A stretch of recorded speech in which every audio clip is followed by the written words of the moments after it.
লম্বায় 25 তলা বাড়ির সমান একটা গাছ অ্যামাজনে। সর্বশেষে সন্ধান মিলল পৃথিবীর সবচেয়ে উঁচু গাছের। 3 বছরের পরিকল্পনা, 5টা অভিযান, ঘন জঙ্গলের মধ্যে দিয়ে টানা 2 সপ্তাহ ট্র্যাক করার পর অবশেষে দেখা মিলল দৈত্যাকার গাছটিকে অ্যামাজনে। অ্যাঞ্জেলিম ভারবেলা প্রজাতির এই গাছটির বৈজ্ঞানিক নাম ডিনিজিয়া এক্সেলসা। 290 ফুট উচ্চতার এই গাছটির বয়স নেহাত কম নয়।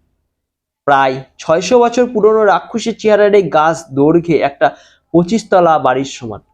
গবেষকদের মতে এখনো পর্যন্ত শনাক্ত হওয়া অ্যামাজন জঙ্গলের সর্ববৃহৎ এই অ্যাঞ্জেলিম ভারমেলা উত্তর ব্রাজিলের ইরাতাপুরু রিভার নেচার রিজার্ভের ছাউনির কাছে অবস্থিত। দৈত্যাকার গাছটির কাণ্ডের পরিধি 9.9 মিটার। 2019 সাল নাগাদ একটা 3D ম্যাপিং প্রকল্পের অংশ হিসেবে বেশ কিছু স্যাটেলাইট ছবি তোলা হয়।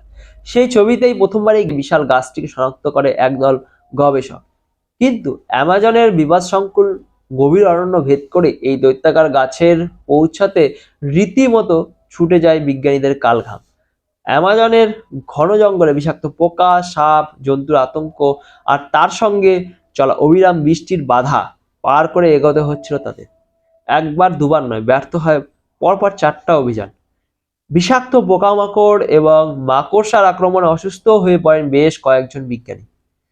কিন্তু হাল ছাড়েননি তারা। টানা 3 বছরের চেষ্টা ও ব্যর্থতার শেষে সাফল্য আসে 5ম অভিযানে। ঘন জঙ্গল ঘেরা নদীপথে নৌকায় 250 কিলোমিটার, তারপরে আরো 20 কিলোমিটার হেঁটে অবশেষে পৃথিবীর দীর্ঘতম গাছটির কাছে পৌঁছালে গবেষকরা। অভিযানের এই সাফল্যে স্বাভাবিকভাবেই খুশি উদ্ভিদ বিজ্ঞানীরা।